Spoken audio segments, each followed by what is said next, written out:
चलिए गाइस, आज एक एक्सपेरिमेंट करते हैं। आप जितनी ये वीडियो देख रहे हैं, इस वीडियो को अभी की अभी पॉज करिए और कमेंट में मुझे बताइए कि आपके आसपास कितनी शादियां फेल हो चुकी है और कितनी अच्छी चल रही है। और आप कमेंट में मेजरली वर्किंग या फिर मेजरली फेलियर, आप दोनों में से जो भी चीज है वो यहाँ पर आप लिख सकते हैं। आपके आसपास मतलब आप, आपके रिश्तेदार, आपके दोस्त, आपके फैमिली में, आपके जो भी आपके कांटेक्ट में है, उन सभी की बात इसमें आ जाती है। आप में से काफी सारे लोगों के जवाब यही होंगे कि हाँ, काफी ज्यादा सही चल रही है शादियां। जितनी ज्यादा फ्लर्टिंग या बस सोशल मीडिया पर करी जा रही है, उससे रियलिटी बिल्कुल उल्टी है। और इनफैक्ट अब मैं कुछ ऐसा कहने वाला हूँ जिसे सुनने के बाद आप में से आधे लोग तो ये वीडियो को यहीं पर ही बंद करके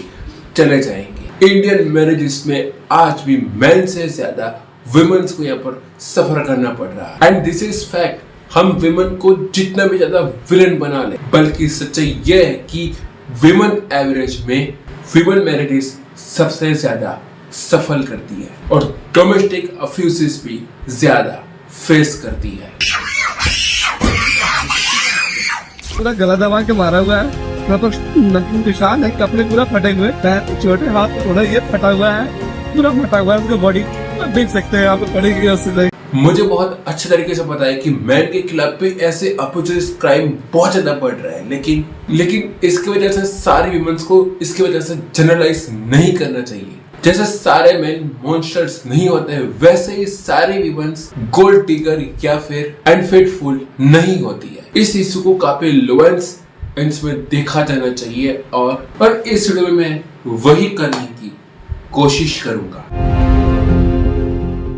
आजकल सोशल मीडिया में कुछ चुनिंदा डर को हाईलाइट करके बेचा जा रहा है कि आजकल सारे मैन सेफ नहीं है। जैसे कि आप इन भाई साहब को देखिए, इन्होंने क्या लिखा है कि सारी वुमेन्स ऑल डर्स है। मुझे लगता है कि कुछ दिनों में इंडिया मैन के लिए अनसेफ डिक्लेयर हो जाएगा। और आप इनके नीचे कमेंट्स की रिप्लाई और यहाँ पर इनके जवाब में देखिए क्या लिखा हुआ है। इसमें लगभग सभी ने यही लिखा है कि अब मैं यहाँ पर शादी नहीं करूंगा। स्पेशली आजकल जो टीनेजर्स और 20 मिनट्स की जो मेंस है वो भी अब ये कह रहे हैं कि मैं यहाँ पर अब शादी नहीं करने वाला हूँ। एलिमिनेशन देने से अच्छा है कि यहाँ पर मैं सिंगल ही रहूँ, क्योंकि शादी करने का कोई पॉइंट नहीं बनता है। और आजकल हाल ही में जो केस हुए हैं उससे यहाँ पर डर यही लगता है कि शादी के बाद लड़कियां कहीं अपने बॉयफ्रेंड के साथ मिलकर कहीं फील्डिंग हमारी सेट ना करे। मुझे पता है ऐसे बहुत सारे केस हमें देखने को मिले हैं, और मुझे ये भी पता है कि आजकल ऐसे भी केस देखने को मिल रहे हैं जिसमें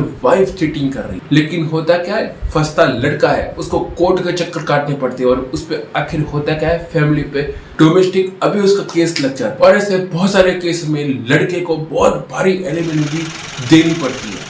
मुझे बहुत अच्छे तरीके से पता है कि ये रियलिटी है, लेकिन ये भी एक रियलिटी कि भारत में 140 करोड़ लोग रहते हैं, लेकिन ये कुछ केस 3-4 गिने हुए केसेस है। लेकिन अगर भारत में, हम इंडिया में अगर देखो, अगर मैरिज में इश्यूज होते हैं तो उसमें सबसे ज्यादा उसमें विमेन का केस सबसे ज्यादा। National family health survey data 5 के हिसाब से उसमें 80% ऐसी महिलाएं जिन्होंने अपने हस्बैंड के हाथों से वायलेंस फेस करी है, उन्होंने कभी भी यहाँ पर कंप्लेन नहीं करी है। लेकिन 11% महिलाएं सिर्फ ऐसी है जिन्होंने यहाँ पर इसके खिलाफ रिपोर्ट करी है, यानी कि कुछ ऐसी महिलाएं जिन्होंने किसी की हेल्प लेकर इसको अपने डोमेस्टिक अब्यूज के खिलाफ रिपोर्ट की। तो देखा जाए आज भी मैरिज रिलेटेड इश्यू में महिलाएं सबसे ज्यादा इसकी विक्टिम बनती है। और कुछ लोग क्या कह रहे हैं कि लड़कियों से दूर रहो। कुछ लोग तो सोशल मीडिया पर कबीर के दोहे पढ़े जा रहे हैं, यहाँ पर अलग अलग शायरियां देते जा रहे हैं। जब इतने सालों से वुमन यहाँ पर विक्टिम बन रही थी, तब किसी को एक दोहे या फिर शायरी कुछ भी याद नहीं आया। लेकिन जब ये 4 केस सामने आए, तब मैन को यहाँ पर विक्टिम बना दिया और यहाँ पर जो वुमन थी उनको विलन बना के सामने ले आए। देखो, मैं ये किसी भी एंगल से जो केसेस बाहर आया उनको मैं छोटा दिखाने की कोशिश नहीं कर रहा हूँ। इनको उनकी किया की सजा पूरी मिलनी चाहिए। बल्कि मेरा कहने का मतलब ये है कि मैं आपको जूम आउट करके बॉडी जो बहुत बड़ी पिक्चर है वो मैं आपको दिखा रहा हूँ। ऊपर से सोशल मीडिया में ये चल रहा है कि वर्ल्ड में डिवोर्स केस में इंडिया का सबसे कम रेट है, सिर्फ 1%। और कुछ ऐसा दिखाया जा रहा है कि भाई प्यार एक बार होता है, शादियां भी एक बार। साला हिंदुस्तान में जब तक सलीमा है लोग चूतिया बनते रहेंगे। और ये हम साथ साथ की सच्चाई हम सबको बहुत अच्छे तरीके से पता है, मुझे एक्सप्लेन करने की बिल्कुल भी जरूरत नहीं। और ये जो 1% जो डेटा वाला जो फ्लॉट है वो हमें अच्छे तरीके से पता। और हमारी जो पहले के जो जनरेशन थे उन्होंने कितना ज्यादा यहाँ पर हमारे घर में कलेश देखा। As a society of warrior हमें बहुत ज्यादा यहाँ पर वॉलियर्स करने की कोई भी जरूरत नहीं है, हमें इस पर डाउट करना चाहिए। इंडिया का मैरिज फेलियर सिस्टम और इंडिया का अरेंज मैरिज सिस्टम काफी ज्यादा एक्सपर्ट हो चुका है। और जब तक हम यहाँ पर इस पे एक्शन नहीं लेंगे, चाहे लड़का हो या लड़की, ऐसे यहाँ पर विक्टिम बनते रहेंगे। हमारे सोसाइटी ने मैरिज को एक रिहैबिलिटेशन प्रोग्राम बना के रख दिया। लड़का आवारागर्दी कर रहा है, बेकार घूम रहा है, शादी करा दो सुधर जाएगा। लड़की के रिलेशनशिप के बारे में पता चल गया, जल्दी शादी करा दो, किसी को पता ना चल जाए, कहीं भाग ना जाए, लोगों ने पता चल गया तो क्या सोचेंगे हमारे बारे में। मुझे तो ये बात समझ में नहीं आती कि हमारे वर्ल्ड राजेस्ट ग्रेटेस्ट पेरेंट्स को सोसाइटी अप्रूवलमेंट की इतनी चिंता क्यों होती है। शायद कोई देश में ऐसा होता होगा, हमारे इंडिया में बहुत ज्यादा अरेंज मैरिजेस होती है। देखिए मैं अरेंज मैरिज को पूरा नहीं कह रहा हूँ, लेकिन जिस आड़ में, जिस तेजी से, जिस हड़बड़ाहट से कहा जाता है वो पूरा है। और काफी सारे ऐसे पेरेंट्स हैं जो कि सिर्फ यही सोचते हैं कि भाई घर बस जाए जी, बस इसका। कुछ तो ऐसे लोग होते हैं कि ना लड़की को पता है ना लड़के को पता है, सब कुछ फिक्स कर दे। या फिर कुछ तो इतने एक्सट्रीम पर चले जाते हैं कि भाई हमें यहाँ पर बहू एकदम परफेक्ट है, इसके चक्कर में लड़के को बैठा रखा और उसकी उम्र निकल गई। और जब लड़की की उम्र निकल जाती है तब वो कहते हैं कि भाई तू खुद ही ढूंढ ले भाई। ऐसी चीज लड़की के साथ भी होती है और लड़के के साथ भी होती है। मुझे लगता है कि आज भी इंडियन पेरेंट्स यहाँ पर टाइम के साथ कंज्यूम नहीं कर पाए। उनको ये पता ही नहीं कि बाहर चल क्या रहा है, यहाँ पर डेटिंग कितनी कॉमन हो चुकी है, डेटिंग ऐप पर चल क्या रहा है। और फिर शादी के बाद कलेश शुरू हो जाते हैं। दोनों की सोच अलग थी, दोनों अलग तरीके से रहना चाहते थे और यहाँ पर दोनों की सोच बिल्कुल भी मैच नहीं कर रही थी, दोनों की मेंटालिटी सोच बिल्कुल अलग थी। फिर जाके क्या होता है वो आप सबको पता ही है। और जो ये मोस्ट अभी रिसेंटली में जो केसेस हुए उसमें से यही कुछ होता है। अभी देखिए राधा रघुवंशी का ही हम देख लें तो उसमें राधा रघुवंशी ने अपनी माँ से कहा था कि सोनम मुझ में इंटरेस्टेड नहीं है। और शादी के वीडियोस में ऐसा सब कुछ दिख भी रहा है। और सोनम ने भी अपनी माँ से घर पे कहा था कि अगर मेरी शादी करवा ली तो बहुत बुरा होगा। अगर लड़की में इतनी ज्यादा हिम्मत थी करवाने की तो क्या वो इतना अपना घर पे बोल नहीं सकती थी कि भाई मुझे इससे शादी नहीं करनी है, मेरी शादी मत करवाओ। ऐसी हजारों शादियां जबरदस्ती हर रोज होती है जिसमें दोनों के विचारों की सहमति के बिना, दोनों की सहमति के बिना शादी करा दी जाती है। हमारे यहाँ अरेंज मैरिजेस इतने बेकार रीजन से होते हैं, मैं आपको बता नहीं सकता। पेरेंट्स रिटायर होने वाले हैं, जल्दी से इसकी शादी करा दो। दादा या फिर दादी का टाइम नजदीक आ रहा है, जल्दी से शादी करा दो। वो शादी भी देख लेगी और एक पोते का मुंह भी देख लेगी। पर अगर इससे जितना भी वाहियात आप सोच सकते हो उन सब रीजन को मिला कि हमारे यहाँ पे जबरदस्ती शादियां कराई जाती है। लड़के लड़की की कंपेरिटी की यहाँ पर वजह यहाँ पर यह देखा जाता है कि लड़के वालों के पास कितना पैसा है, क्या क्या है लड़की वालों के पास। तो अगर आप ऐसे ही सोच रखोगे तो कैसे नहीं होगा झगड़ा, कैसे नहीं होगा कलेश, कैसे नहीं होगा डाइवोर्स, कैसे नहीं होगी चीटिंग। आजकल के लोग कह रहे हैं कि आजकल ही भैया लड़कियां ऐसी चीटिंग करने लगी है, लेकिन नहीं, ऐसी बात नहीं है। आजकल ही इतना सस्ता इंटरनेट है, पहले भी ऐसे केस होते थे। अगर आपने यहाँ पर अखबार खोल के कभी देखा होता तो आपको पता लगता।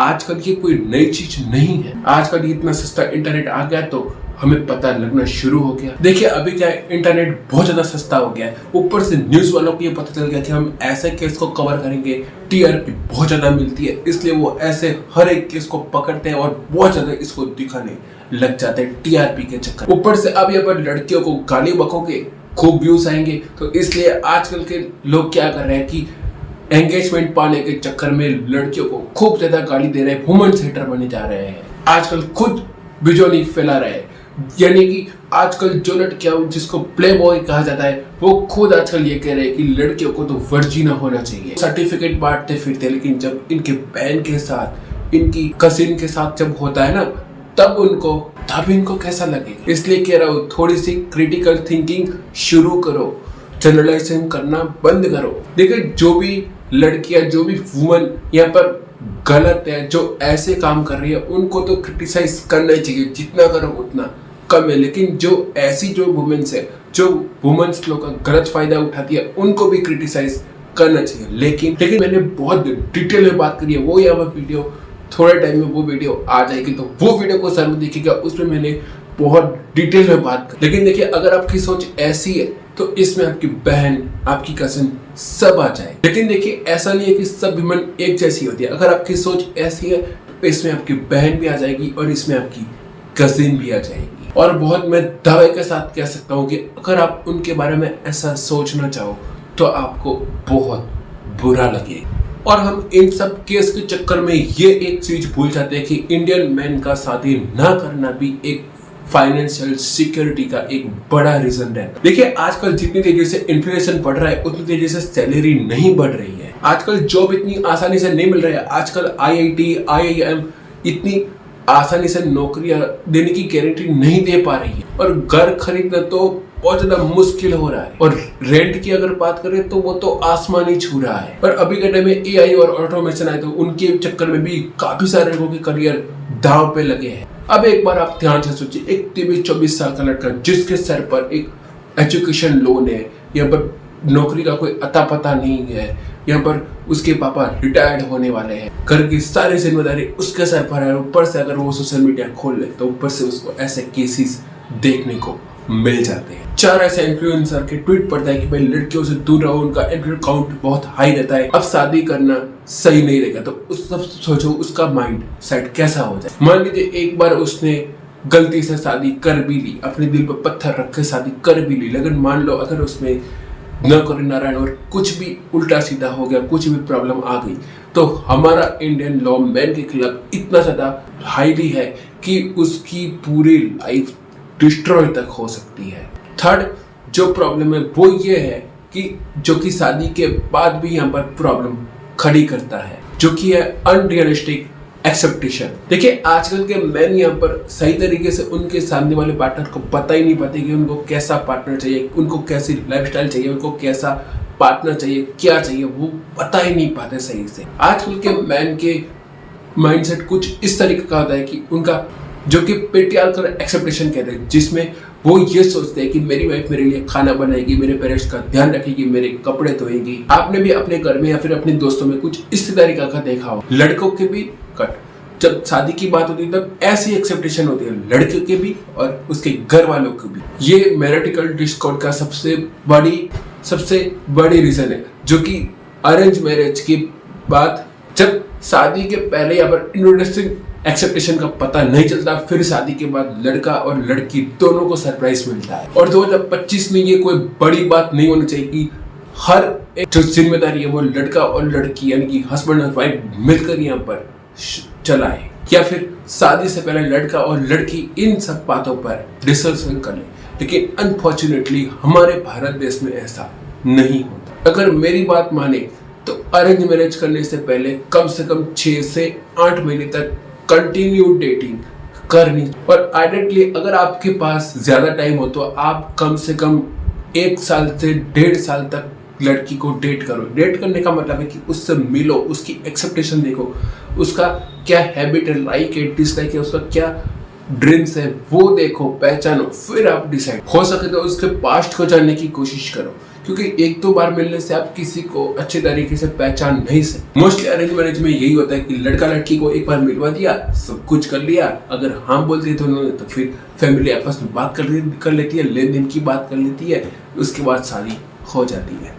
1-2 बार में कौन ही आपके पास अपना पास्ट खोल के रखेगा, कौन ही अपनी रियलिटी आपके पास शेयर करेगा, क्योंकि लड़की पर इतना ज़्यादा प्रेशर होता है कि वो अपने पास्ट के बारे में पता ही नहीं पाती कि वो इसको पसंद करती है, उसको पसंद करती है, वो पता ही नहीं पाती है। तो आप अंदर से श्योर हो जाए कि मैं इस लड़की को अपने सामने वाले पार्टनर को जिससे मैं पार्टनर बनाना चाहता हूँ उससे मैं 50 से 60% जान चुका हूँ, उसके बाद आपको यहाँ पर डिसीजन लेना चाहिए। देखिए, अगर आप 5 से 6 बार मिलते हैं तो आपको क्या लगेगा कि अगर आपको सामने वाले में ये चीज नजर आती है कि हमारे थॉट्स तो मिलते ही नहीं है, हमारे विचार तो मिलते ही नहीं है, तो इससे मैं आपको गारंटी के साथ कह सकता हूँ कि अगर ऐसी चीज भारत में होने लगी तो ऑटोमेटिकली डाइवोर्स के केसेस कम होने लगेंगे। देखिए, लास्ट में मैं आपको यही एडवाइस देने कहूँगा कि ये रियलिटी और रील दोनों का जीवन एकदम अलग है। ये अगर आपको कुछ 5-6 केसेस अगर आपको ये लगता है कि वुमन ही असली मॉन्स्टर है, तो यहाँ पर ये चीज तो साबित हो जाएगी कि मैन तो सबसे